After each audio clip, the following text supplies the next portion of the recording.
It's your girl, Mrs. Tony Two Times, and I'm back with another episode of Hood Tales. In this video, I'll be taking it to Fulton County, Georgia, to discuss the tragic loss of Fabiola Thomas, slain after rejecting a man's marriage proposal. But before we get into this video, I'd like to say a special thank you to Glenn Taylor for his donation and support. Thank you so much, Glenn. If you'd also like to support us financially, you can send us a Cash App to this information on the screen. And to support us for absolutely no cost, please hit that like button. Also, make sure you subscribe if you haven't already and join the Tony Two Times family. Tap that notification bell so you don't miss any future uploads. Also, if you'd like to see more episodes of Hood Tales, please click the link to the playlist in the description box after this video to get caught up. And be sure to share this video with everyone you know. Stay tuned until the end to hear all the details. All right, let's get into it. At some point in time, most of us can say we have had experiences with online dating.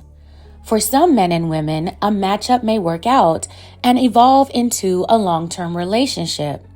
For others, not so much. Or maybe some people are just looking to hook up with no strings attached. Whatever a person's prerogative is, they can more than likely find a suitable match online for their specific needs.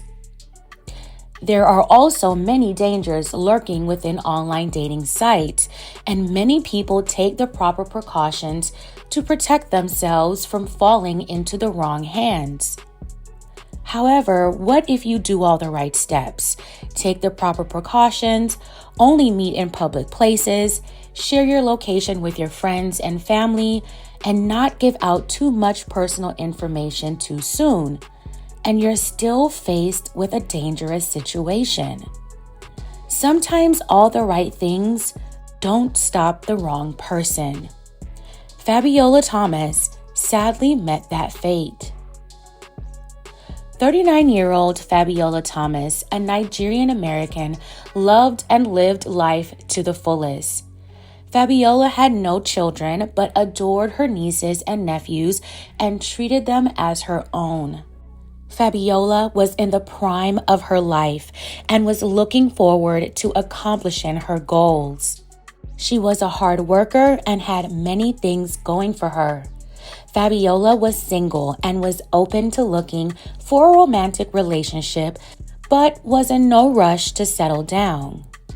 In 2019, Fabiola turned to the dating site Plenty of Fish in search of a possible suitor. She came across the profile of 38-year-old Antonio Wilson of Hampton, Georgia. Once Fabiola decided to meet Antonio, she made sure that it was in a public place every time.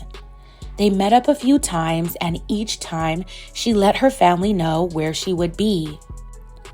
After going on a few dates, things started to progress pretty quickly for Antonio. It seemed like he wanted to pick up the pace, while Fabiola was still trying to get to know him. Despite Fabiola's clear intent that she wanted to take things very slow, Antonio, on the other hand, thought he could convince her by offering her money and jewelry. Fabiola turned down his advances in an effort not to lead him on. However, Antonio kept trying to speed things up. He shared with Fabiola he had plans to propose to her.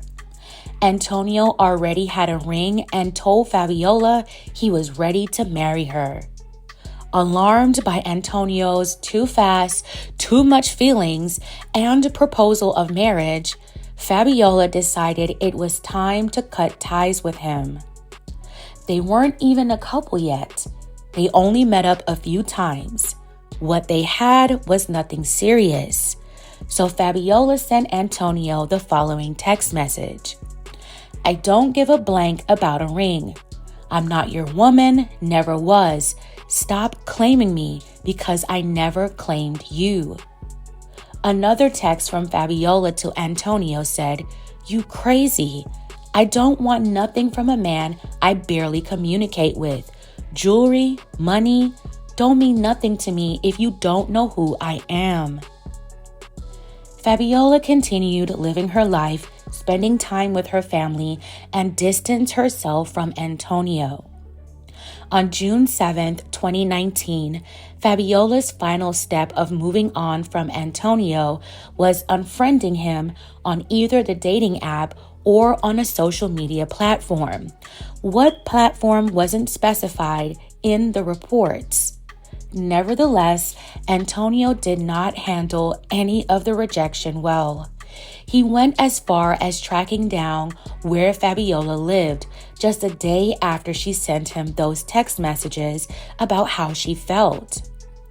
Unbeknownst to Fabiola, she had no idea how deep Antonio's obsession had gotten towards her and how far he would go after being rejected.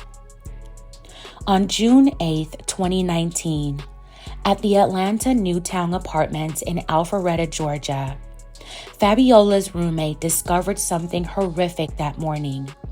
At 8:40 a.m., he frantically called 911 after finding Fabiola in his bathroom. He was hysterical when he told the 911 operator that something bad had happened to her. When officers and first responders arrived at the 600 building of Ashley Forest Drive, they found Fabiola unresponsive. It was apparent she had suffered from some sort of trauma. Fabiola was rushed to the hospital where she was later pronounced gone. Fabiola's passing came as a complete and devastating shock to her family. She was a month shy of celebrating her 40th birthday on July 8th. There was a lot of mystery surrounding Fabiola's tragic end. Who, what, and why were some of the questions investigators had to answer. They seek the public's help in finding out what happened to Fabiola. Fabiola's family was certain that someone took her life.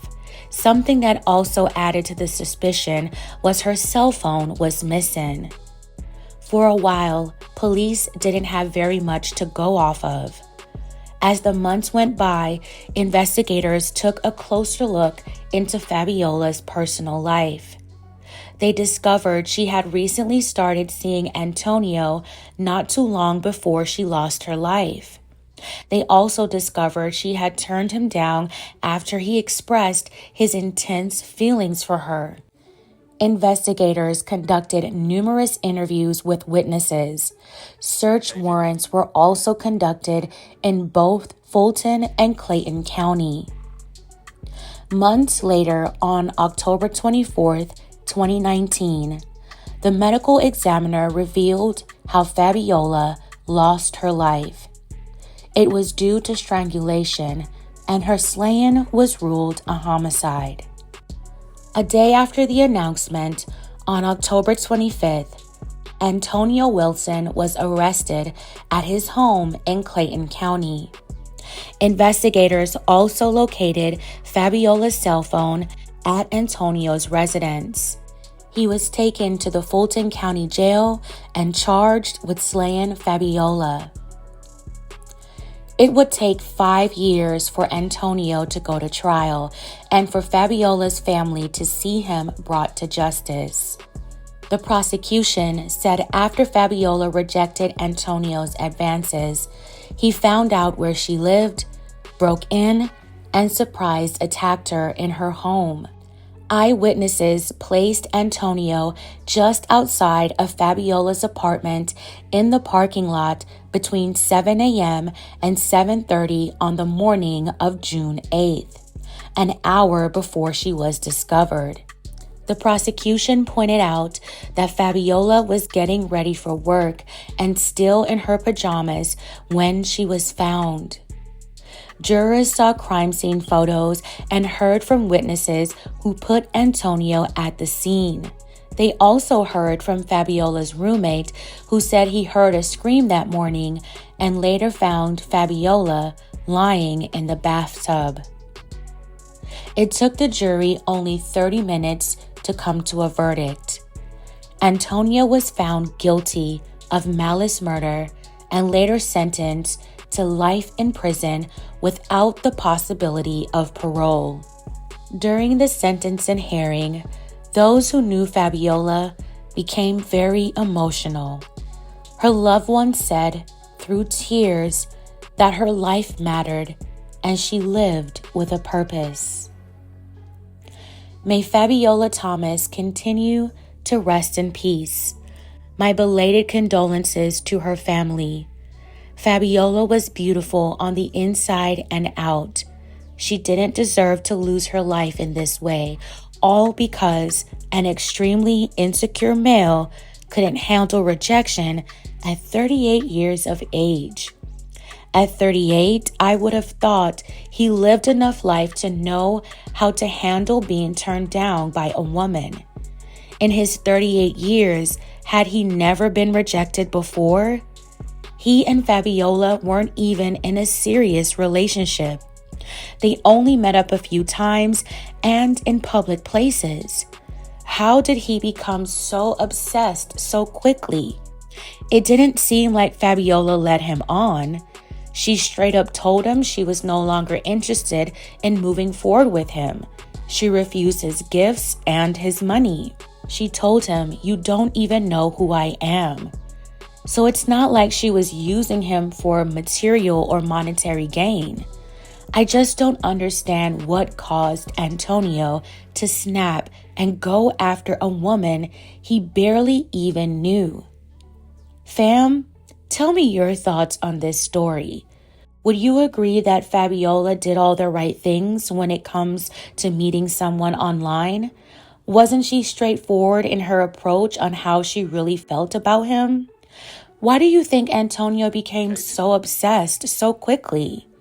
Why was it so hard for him to let go and move on? Let me know in the comments below. Again, may Fabiola rest in peace. All right, fam, that's it for this episode of Hood Tales. Thank you so much for watching. Please don't forget to like, share, and subscribe. This is your girl, Mrs. Tony 2 Times. Until next time.